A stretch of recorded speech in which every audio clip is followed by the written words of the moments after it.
Greeting all venerable monks, pandits. Greeting dear Dhamma sisters and brothers, all friends of the universe.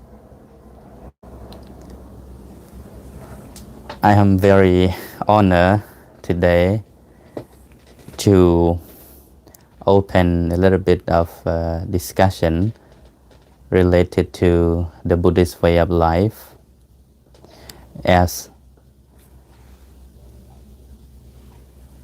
the tradition of people who follow and practice the Buddhist way of life.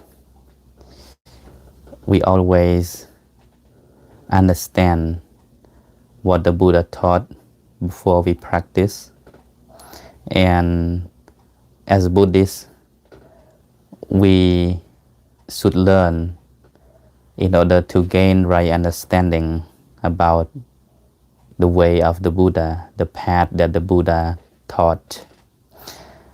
Even the Buddha himself, he would not recommend us to just simply believe what he taught, but rather to use our logical reasoning to find the truth by ourselves before believing even what he said, even what he taught. So the Buddhist way of life aims at promoting harmony, peace, and happiness amongst individuals and society at large.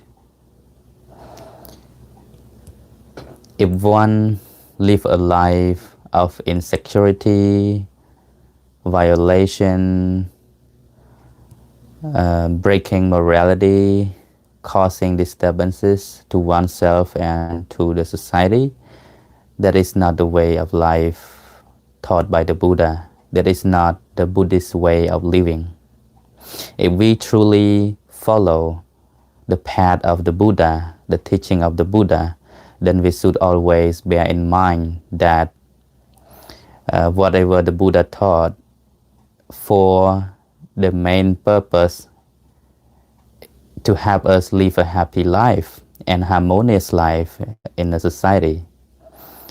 Even the Buddha taught the Four Noble Truths starts from Dukkha Ariya Sajja, the noble truth of suffering. In life is full of suffering. There are a lot of suffering that we face each and every moment of our life, physically and mentally. But the Buddha does not want us to feel hopeless and feel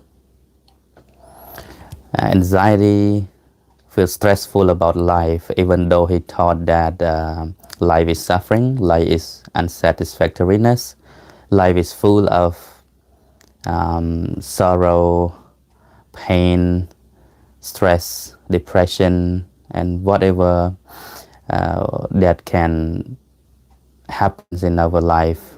But that does not mean the Buddha wants us to be sad, wants us to cry over what happens, but he rather advised us to move on with life, with confidence, with right understanding, with wisdom. Learn how to face and cope with suffering that we face in our daily life, and solve it with wisdom, peacefully, without neglecting the fact, without running away from the truth, without running away from the problems. That is the path of the Buddha, and that is the way we should live as a Buddhist. If we want to honor the Buddha, if we want to honor the teachings of the Buddha, we should try our best to live happily and harmoniously within individuals and also within society at large. That is the true path of the Buddhist way of life. Taking this point as instance, some people may misunderstand about the Buddhist views of life just because the Buddha said that in the Four Noble Truths, life is suffering, life is full of misery, life is dukkha, and panchakanda, or the five aggregates of clingings, dukkha.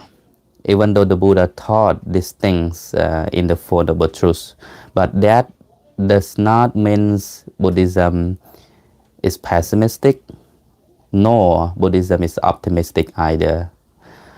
Because Buddhism is realistic. Whatever the Buddha taught is truth, is realistic, and which can be seen and realized and practiced by one and all. Not just for those who call themselves as Buddhists, not for those who call themselves a non-religious, but everybody can practice and experience it and see by themselves whatever the Buddha taught is true or not. And if we consider to lead a way of the Buddha, we should try to study more and investigate his teaching, especially the Four Noble Truths, which is taught in the Noble Eightfold Path.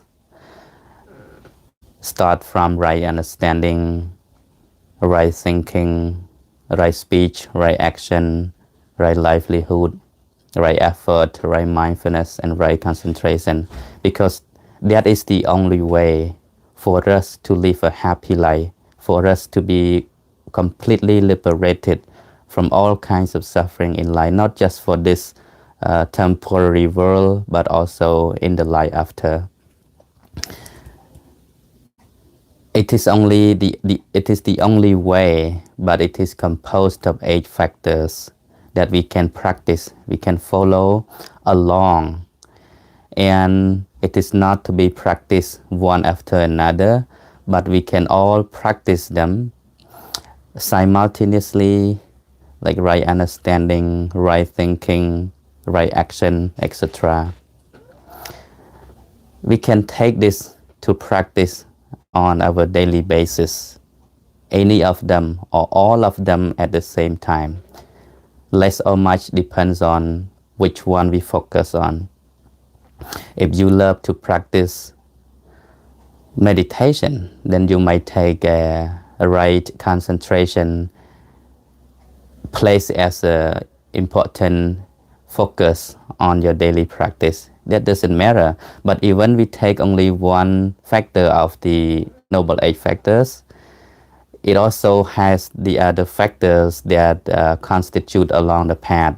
For example, in the group of samadhi, right concentration, we have 3 other factors of the path, which are right mindfulness, samasati, right effort, samavayama, and right concentration, samasamadhi.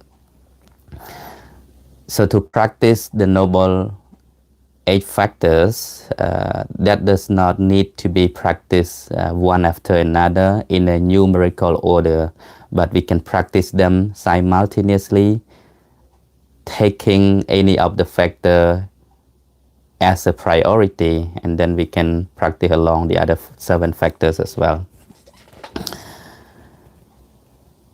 In briefly speaking, the aim of the Buddhist way of life is to guide us along the path which leads to peace and happiness, true happiness, not simply just momentary happiness that we enjoy in the present life. But of course, the Buddha expounded many kinds of happiness in terms of lay people's happiness, in terms of the happiness of those who renounce the worldly life, like the monks the homeless life, and the happiness of enjoying the sensual pleasures, enjoying and having all kinds of worldly possessions. This is also a kind of happiness that the Buddha taught. But in the ultimate teaching of the Buddha, he said that true happiness can only be obtained through the right understanding of the reality of life.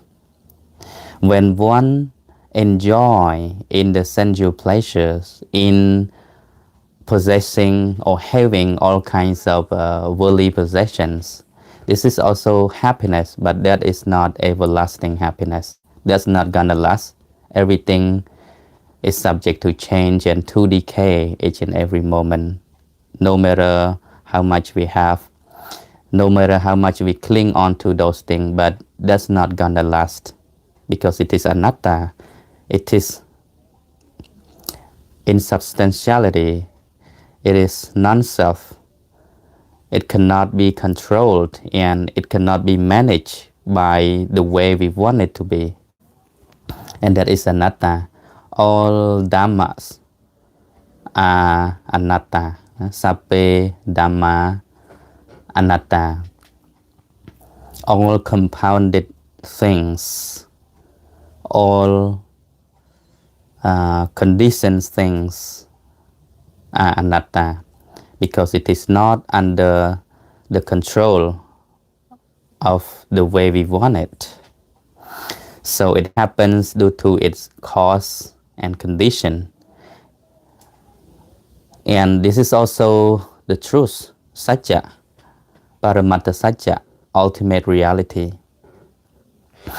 Whatever has the nature of arising, there is also the nature of disappearing, of falling away.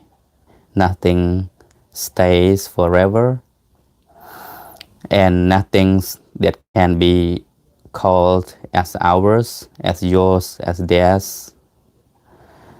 It is only paññatti, concept and conventional truth. We just assume the word, we use the word as ours, as mine, as yours, as theirs, just to become more convenient in the communication on our daily basis. But in ultimate reality, nothing is really belong to us, because we cannot bring along all those properties, especially when we have to depart from this world, when we have to go and die from this world. We cannot bring anything along with us, not even our beloved ones, families and friends. They all can follow us up to the graveyard, to the funeral home. But only two things that can follow us to the next world.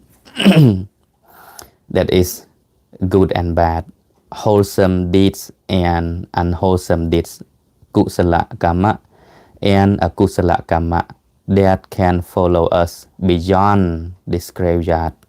So just remember this point.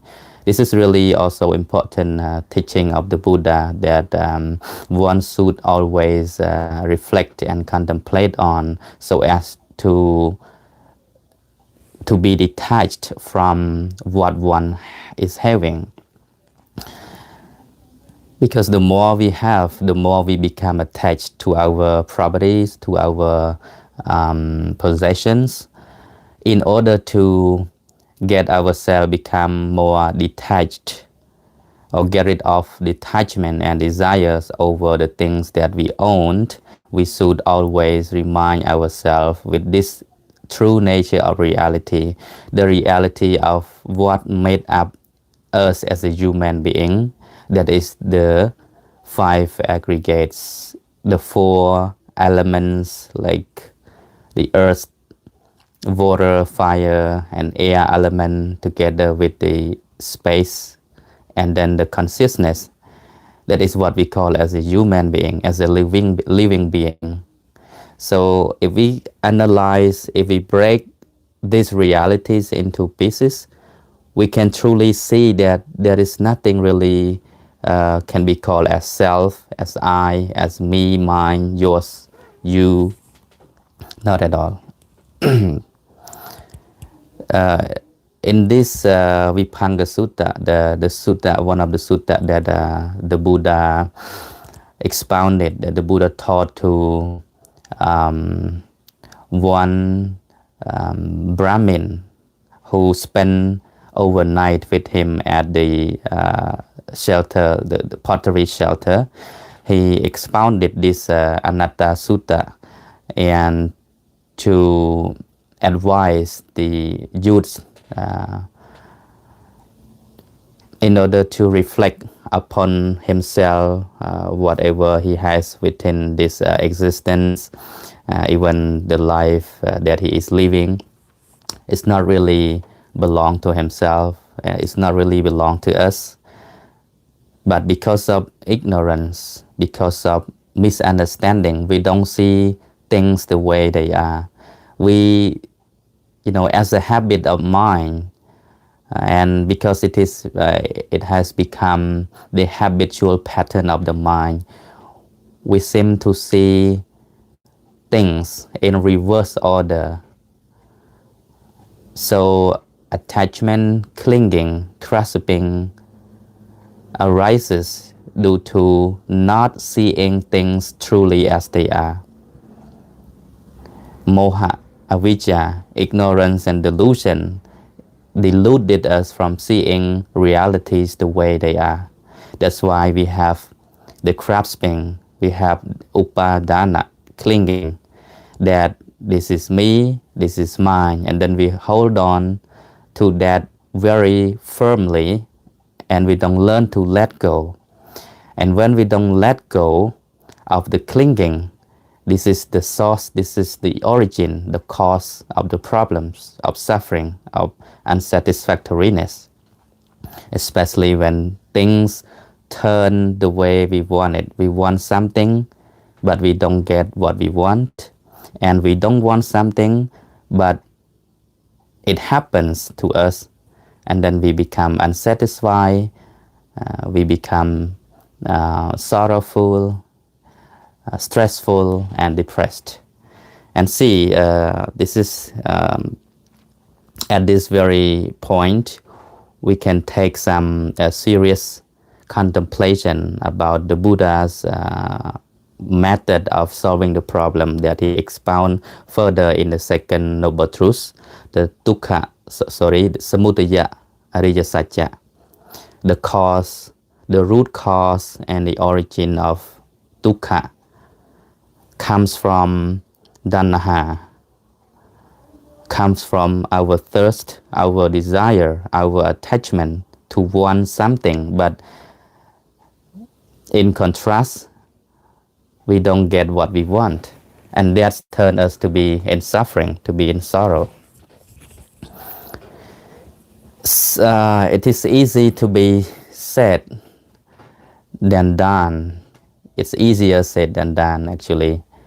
But when we start to study this idea from the teachings of the Buddha, I think it's gonna help us a lot on our daily basis as a ordinary worldly beings. We are influenced by a lot of things on daily life through our eyes, ears, nose, tongue, body, and mind. We can easily be influenced by a lot of bad influences.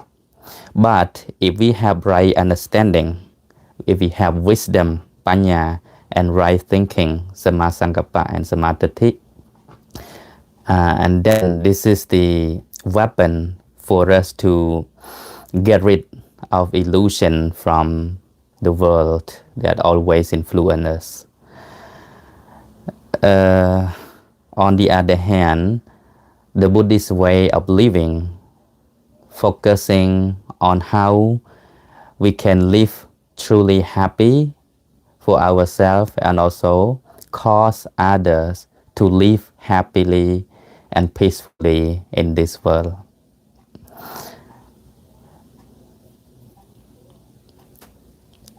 the only purpose that the Buddha taught his teaching or found this Buddhism, we call Buddhism, or the teachings of the Buddha, his main purpose, there are two main purposes. One, he wants to see that all beings live in happiness and peace. And secondly, out of compassion, he wants the world to be in peace and happiness. He doesn't want anything for himself, for his family, for his royal lineage, for his what we call religion, or what we call as a Buddhist community. That's not the main purpose of the Buddha. So whatever he taught always come under these two main purposes. One, for the happiness of the many. Second, for the peace and harmony of the world. In Pali, it is said, Bahujana Sukhaya, for the happiness of the many, and then Bahujana Hitaya, for the benefit of many, Loka Nukampaya, for the happiness and well-beings of the world. And that is the true way of the Buddhist life. I just raised a little bit of the point because I don't want to make this discussion prolong for a long period of time.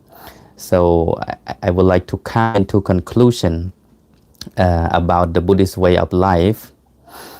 To its aim and purpose is to lead a happy and harmonious life for ourselves and for others, not to cause any harm to oneself and to others, to society. So this is the Buddhist way of life, and we are all practicing this way, this path of the Buddha, in order to achieve this goal, that is the happiness, the well-being for oneself and for others, for the world at large. But to be able to achieve, to reach this ultimate goal, the Buddha has given many methods and many ways in order to achieve it.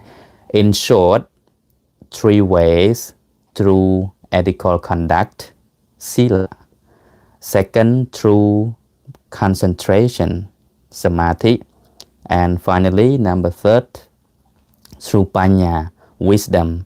So if one wants to live a happy and harmonious life for oneself and for one society, one should be able to undertake and practice these 3 groups of moral trainings. Start from ethical conduct, practicing what is good for oneself and for others, like the 5 moral precepts, refraining from harming or killing living beings, refraining from taking what is not given, abstaining from adultery, committing adultery or sexual misconducts, refraining from telling lies, and finally, refraining from taking intoxicated drinks and using drugs. That is sila. That is ethical conduct, which is the basis of all high spiritual attainments, which is the basis of happiness.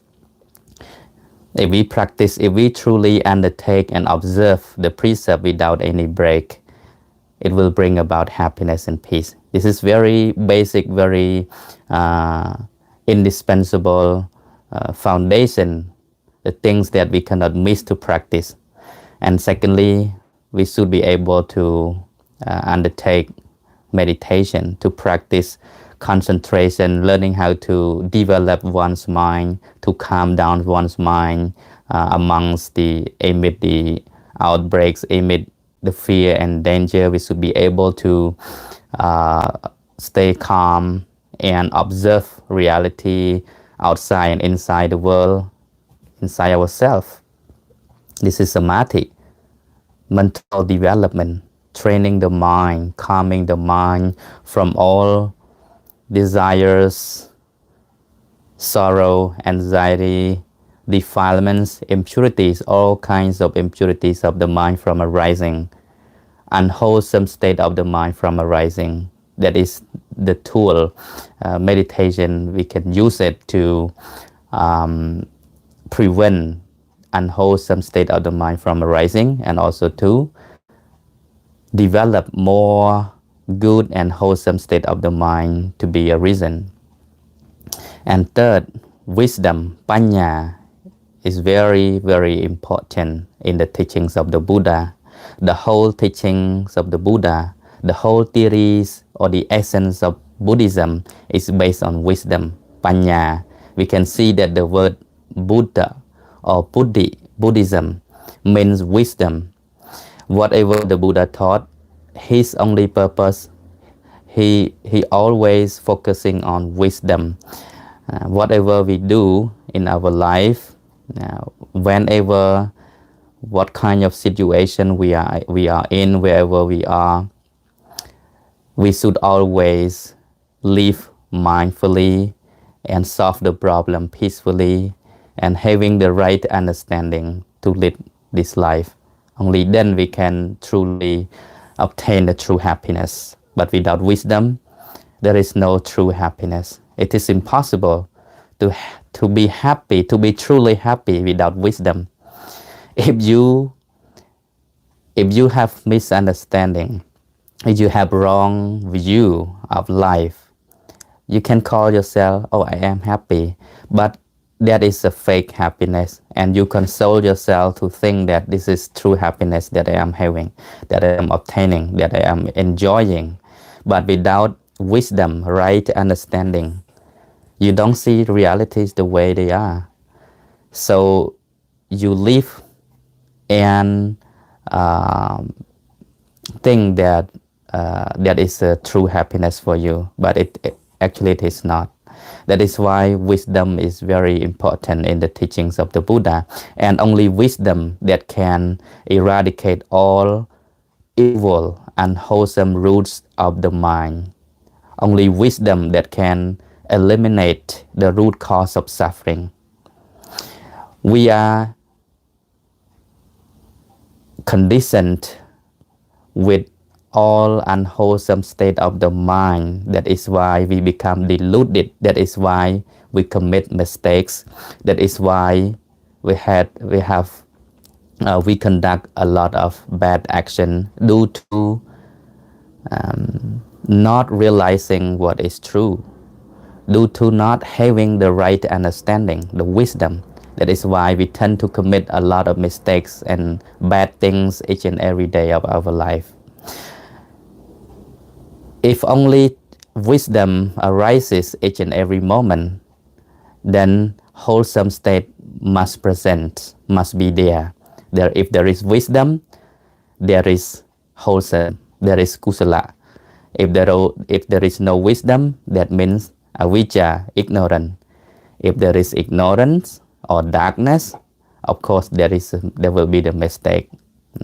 There will be unwholesome deeds. There will be unwholesome deed done. So this is important to keep in mind and remember that without wisdom or right understanding, we cannot be liberated. And even the Buddha, he can become a fully enlightened one, fully, completely liberated and obtain to the highest stage of mental development called nirvana or parinirvana, nibbana, the absolute bliss, the complete liberation and emancipation from all kinds of suffering, the extinction of lust, desire, hatred, and delusion. This is due to the practice of wisdom, insight, vipassana, and panya. Without having the wisdom or right understanding, the Buddha would have not become the fully enlightened person. So in conclusion, we all should try our best to practice what the Buddha taught. In short, the three training rules, that is ethical conduct, virtue, precept, or morality, and concentration or meditation, samadhi, and finally panya, wisdom. Only then we can truly live happily and harmoniously in our daily life. I wish all brothers and sisters, Dhamma friends all around the world, be happy, be well, and be liberated from all kinds of fears and dangers and viruses and diseases. May you all be happy and be free from all kinds of physical sufferings and mental suffering. May all beings in the whole universe live happily and peacefully. May peace prevails on us. May our people all around the world share one's love, peace, and harmony to all beings in the whole universe. Namo Buddhaya. May all beings be happy, and may all the blessings of the Buddha be upon you. Thank you very much for your attention.